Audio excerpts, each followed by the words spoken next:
Si vous pouviez me voir, vous devineriez sans mal que le sport et moi, ça fait deux. Plus je m'en tiens loin, mieux je me porte et ça compte aussi pour le fait d'en regarder. En bref, ça ne m'intéresse pas le moins du monde, je n'aime pas le sport et le sport ne m'aime pas. Alors pourquoi parler d'animés de sport ? Parce que ceux qui créent ces séries sont des petits malins et ils savent que la plupart des fans de Boys Love ne résistent pas à la vue de beaux personnages masculins aux relations ambiguës. Du coup, ils usent et abusent de ces mécaniques pour attirer le public. Et ça marche beaucoup trop bien sur moi. J'avoue, je ne résiste jamais à l'appel du ship, surtout quand je suis aussi ostensiblement invitée à me faire des films.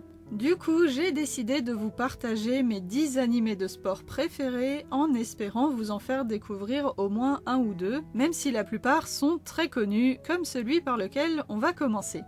Free Iwatobi Swim Club. Probablement l'animé le plus populaire de ma liste chez les Fujoshi et les Fudanshi. On y suit le quotidien d'un lycéen, Nanase Haruka, qui va créer un club de natation avec 2 amis d'enfance et un camarade de lycée, tout en faisant face au retour d'un autre ami d'enfance, Matsuoka Rin, qui sera donc leur premier rival. J'avais découvert l'animé à l'époque grâce aux spots publicitaires pour le roman qui traînait sur YouTube, et évidemment j'avais tout de suite accroché. On remerciera Kyoto Animation pour leur travail aux petits oignons comme d'habitude. C'est coloré, plein d'entrain, émouvant quand il le faut et avec un fanservice que je trouve juste dosé, en plus de souvent servir à l'humour. Le point fort de la série est principalement son panel étendu de personnages et donc de possibilités pour les ships et leur histoire qui profite de plusieurs saisons pour être bien approfondie. Le point faible serait le relatif manque d'enjeu du scénario par rapport à d'autres animés sportifs.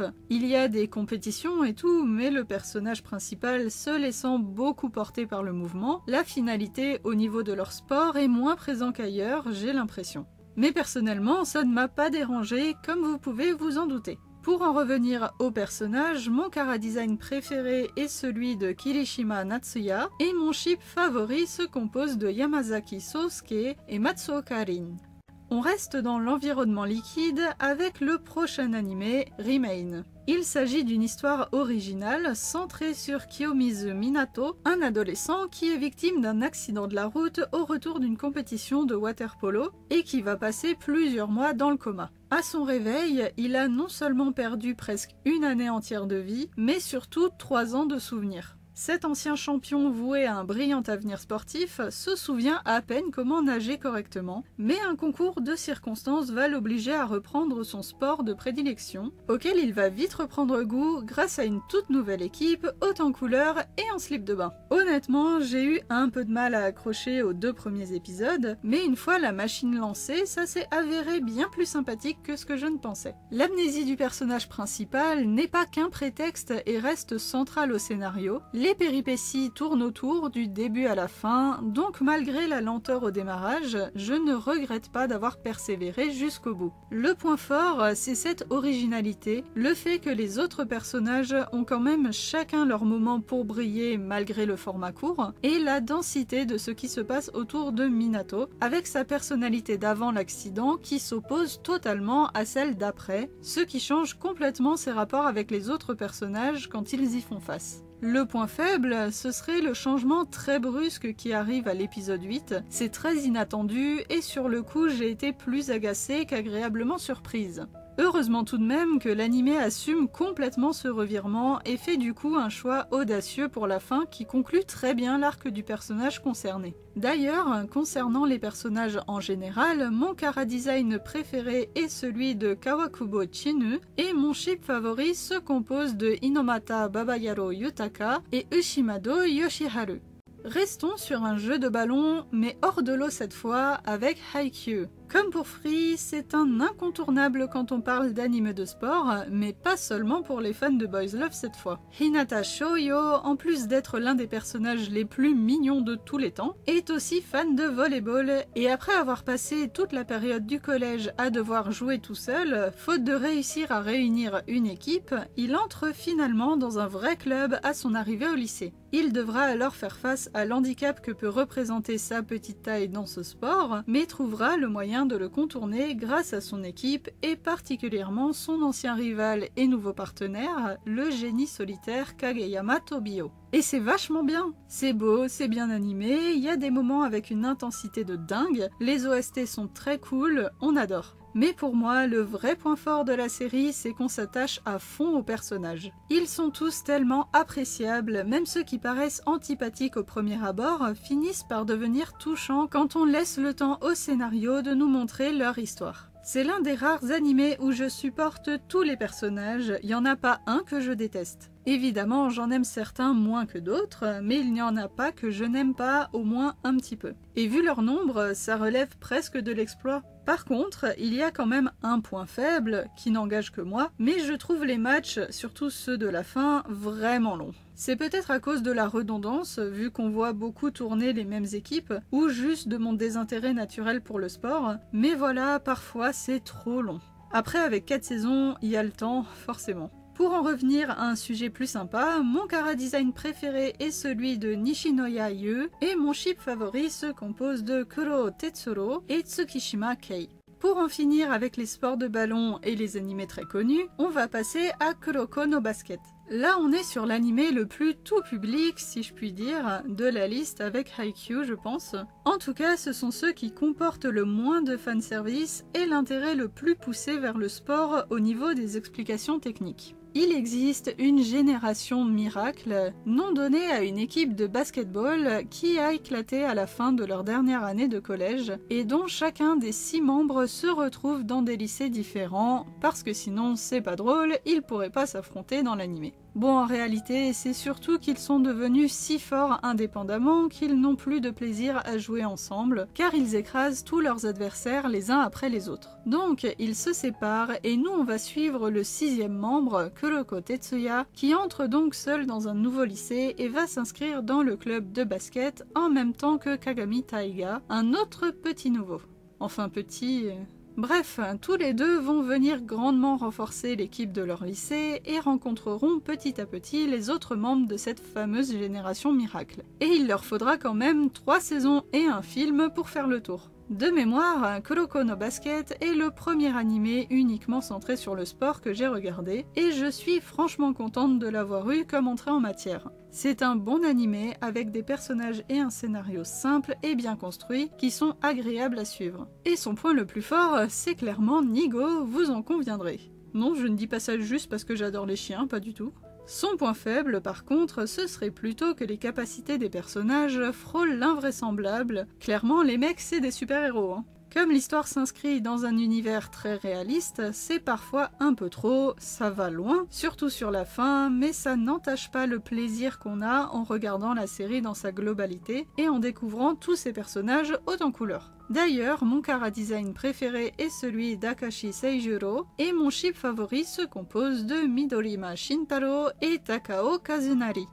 Maintenant, on quitte un peu l'ambiance lycéenne pour un univers un peu plus adulte avec nos hommes d'affaires sportifs de Rayman's Club. Bienvenue dans l'entreprise de boissons Sunlight Beverage, abrégé Sunbee, et son club de badminton constitué d'employés de bureau. C'est ici qu'atterrit Shiratori Mikoto, un jeune homme tout juste entré dans la vie active et déjà renvoyé de son précédent poste dans une banque. Heureusement pour lui, alors qu'il était sur le point de retourner vivre chez sa mère et de partager sa chambre avec Michan, une splendide femelle iguane, il est subitement recruté par Sunbee pour ses capacités au badminton. Il y fera la rencontre de Miyazuma Tatsuru, qui va lui proposer, ou plutôt lui imposer, de devenir son binôme de jeu. Ce que Shiratori refuse en bloc, encore traumatisé par sa précédente expérience de jeu en duo, et ne souhaitant jouer à présent qu'en solo. Lequel des deux aura gain de cause? C'est ce qu'on va découvrir dans l'animé, qui mêlera création de boissons improbables et matchs de badminton contre les équipes des autres entreprises, dont évidemment celle s'étant séparée de notre héros à la base. Et bah c'est vachement sympa! Ça change des séries qui se passent en milieu scolaire, les péripéties et les enjeux ne sont pas les mêmes, ça rapporte de la nouveauté du coup. Le point fort, c'est qu'on ne compte pas forcément que sur le duo principal pour gagner les matchs, les autres personnages sont tout aussi performants, et j'ai vraiment beaucoup apprécié le message message disant que même adulte, on peut continuer à vouloir faire autre chose que métro boulot dodo sans en avoir honte. Le point faible, ce serait peut-être certains personnages dans les équipes adverses qui sont des genres d'influenceurs avec des comportements assez puérils pour des adultes, et j'ai trouvé ça très bof, mais heureusement ça ne touche pas nos personnages principaux. Parmi tout ce petit monde, mon chara-design préféré est celui de Kirishima Takuma, et mon ship favori est composé de Miyazumi Tatsuru et Shiratori Mikoto, les fameux. Tsurune, c'est le son particulier que produit un arc quand on tire une flèche, et aussi le nom de l'anime dont on va parler maintenant. À cause d'un blocage psychologique, Narumiya Minato, excellent archer au collège, se retrouve incapable de tirer à l'arc correctement. Pour cette raison, il décide de quitter son équipe et n'ira pas dans le même lycée qu'eux, préférant repartir à zéro ailleurs. Mais ça, c'était sans compter sur l'un de ses camarades qui va le suivre et le retour d'un autre, perdu de vue depuis l'école primaire, qui vont se liguer pour lui faire retrouver goût à leur sport de prédilection. À l'initiative d'un de leurs professeurs, ils vont recréer le club de tir à l'arc de leur lycée, avec évidemment pour finalité une confrontation avec l'ancienne équipe de Narumiya. Ce que j'ai bien apprécié en commençant cet animé, c'est de voir que le tir à l'arc n'est pas un sport genré, en tout cas pas dans la version japonaise, et que donc il y a des filles dans leur équipe qui ne sont pas reléguées au rang de manager ou de love interest, et ça fait plaisir. Il faut dire aussi qu'avec tout le fanservice qu'il y a entre les garçons, elles auraient eu du mal à rivaliser, les pauvres. Mais c'est très bien comme ça, même si l'histoire se concentre évidemment surtout sur le petit noyau masculin, c'est une série assez contemplative, et son gros point fort, c'est son ambiance et son animation qui sont vraiment douces et sublimes. Vraiment, c'est du bonbon pour les yeux, elle mérite d'être regardée juste pour admirer les images qui défilent. L'histoire pourrait presque être secondaire. Et justement, le point faible serait que je n'ai pas vraiment ressenti une réelle finalité arrivée au dernier épisode du coup. Il n'y avait pas spécialement d'antagoniste, et même si on est très content pour notre fine équipe, ça pourrait manquer d'un peu d'intensité pour un anime de sport centré sur un art martial. Mais si on cherche justement quelque chose de doux, c'est l'histoire parfaite. Mon chara-design préféré est celui de Fujiwara Shu, et mon ship favori est composé aussi de Fujiwara Shu et Narumiya Minato. Même si Seiya n'est pas loin. Non, celui-là. Si vous aimez les histoires qui partent d'un postulat totalement improbable, mais qui sont finalement des bonnes surprises, vous serez servi avec Genjo no Fanfare. Personnellement, si je me suis lancée sur cet animé, c'est parce que j'ai pratiqué quelques années l'équitation dans ma folle jeunesse, et j'en garde un grand amour des chevaux. Du coup, ça m'a tout de suite donné envie, même si je ne m'attendais pas à cette histoire pour le personnage principal. Harimura Yu est un idol dans un groupe de musique composé de 3 artistes, dont il est le plus populaire auprès des fans. Un jour qu'il tombe sur une course de chevaux, il est complètement happé par cet univers presque opposé au sien, et décide de tout plaquer pour devenir jockey. Sacré retournement de carrière, hein, et qui ne va pas forcément plaire à tout le monde, que ce soit dans son entourage ou sa nouvelle école. Faisant fi des critiques, il va se lancer à corps perdu dans sa formation, où il rencontrera d'autres passionnés de tous horizons, avec chacun leurs objectifs bien différents. On va le suivre ainsi que toute sa promotion durant leurs 3 années d'études, du coup ça va très vite puisque la série ne fait que 13 épisodes, mais elle se permet tout de même d'aller sur des terrains inattendus, comme les problèmes que peuvent rencontrer les cavaliers qui ne peuvent pas s'aligner sur la taille et le poids idéal d'un jockey. Oui, on entre dans le domaine des troubles alimentaires, mais aussi la rivalité qui existe entre eux, ou encore le deuil de la perte de l'animal qui les accompagne tous les jours.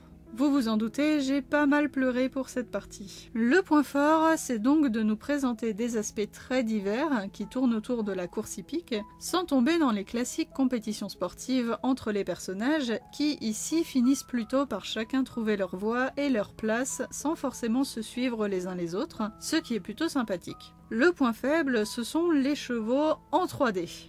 Je sais que c'est moins cher et plus facile à animer, et le rendu n'est pas non plus si terrible dans ce cas-là, mais ça me fait toujours tiquer de passer brusquement à une scène en 3D alors que tout le reste est en 2D. Enfin bon, il tente au moins de le faire le plus discrètement possible, et ça ne m'a pas empêché de profiter du scénario. Et aussi de mon chara-design préféré, qui est celui de Hosho Hayato, et de mon ship favori composé de Kazanami Shun et Harimura Yu.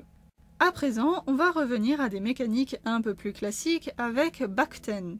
Alors qu'il termine sa dernière année de collège, Futaba Shotaro assiste à une compétition de gymnastique rythmique et ayant toujours vogué entre différents sports, incluant la natation, le football et le baseball, il décide de s'y mettre. Il entre donc au lycée et s'inscrit au club de gymnastique rythmique masculin, où il se retrouve avec l'équipe qu'il avait pu admirer lors de la fameuse compétition et qu'il accueille à bras ouverts, eux qui devaient se débrouiller à 4 face à des équipes de 6. Un autre nouveau vient compléter ce joli tableau et ainsi débute le difficile entraînement qui apprendra à notre héros à faire le salto arrière parfait. Comme je l'ai dit, on revient à quelque chose de plus attendu dans les animés de sport, avec des amitiés, des rivalités, des entraînements et des compétitions, des personnages avec des caractères reconnaissables, mais ça peut avoir du bon de savoir dans quoi on met les pieds aussi, au moins on n'a pas de mauvaise surprise. Être basique n'empêche pas le scénario de tenter des choses, notamment sur l'histoire des personnages, dont un en particulier dans la vie n'est vraiment pas toute rose.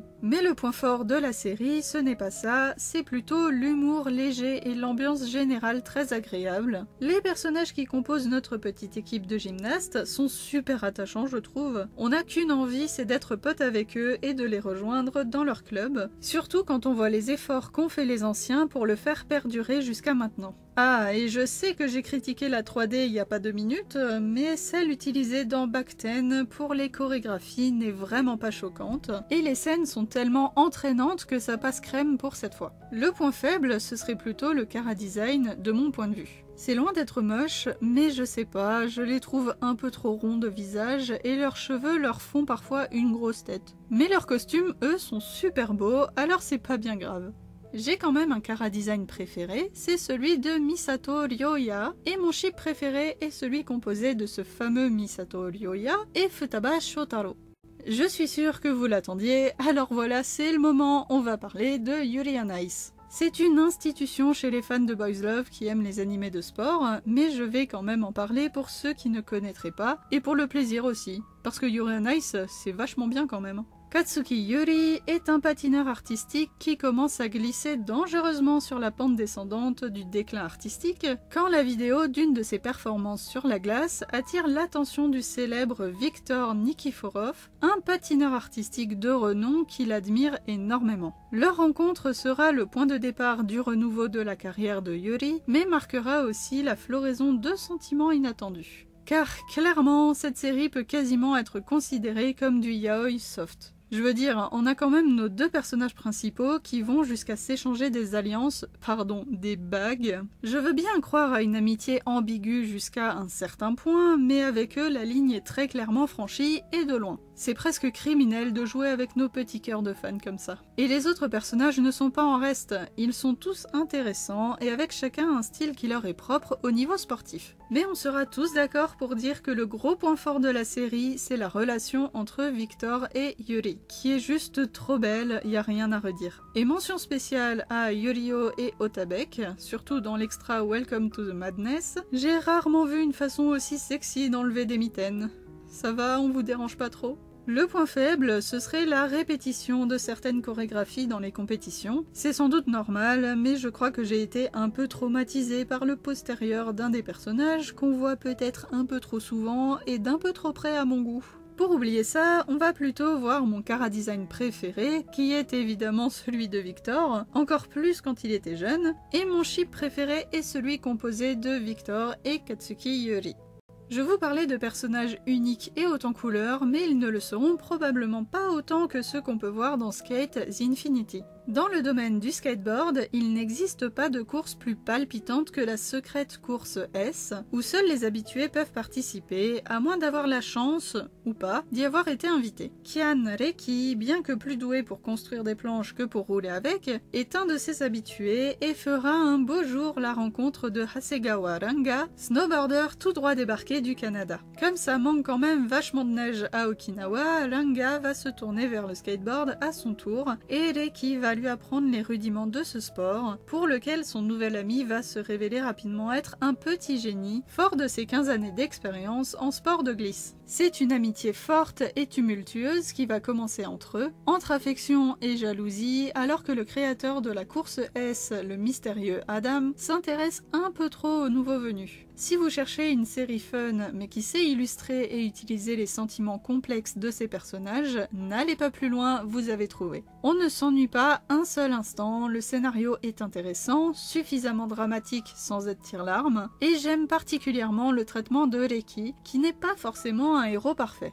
Concernant les compétitions, il y a plusieurs moments où l'anime aurait pu essayer de nous surprendre un peu plus, parce qu'on voit clairement venir les vainqueurs avant même le début des courses à chaque fois, mais comme c'est surtout le développement des personnages qui compte, on prend tout de même un grand plaisir à suivre l'histoire. Vous l'aurez compris, le point fort de la série, ce sont eux, et la direction artistique aussi, que je trouve vraiment au top avec des designs et des couleurs peps sans que ça fasse barioler pour autant. Le point faible pour moi, et vous pouvez ne pas être d'accord, c'est qu'ils en font beaucoup trop avec Adam. Je sais que c'est voulu, bien sûr que c'est fait exprès, mais c'est le genre de truc qui peut me sortir d'une scène. J'ai eu du mal à certains moments avec Adam, et j'aurais préféré que son arc soit achevé avec Joe, Cherry, ou même mieux, Snake, plutôt qu'avec Snow. Mais enfin, c'est comme ça. Regardez quand même Skate, c'est super bien. Mon chara-design préféré est celui de Cherry Blossom, et mon ship favori se compose évidemment de Ranga et Reki.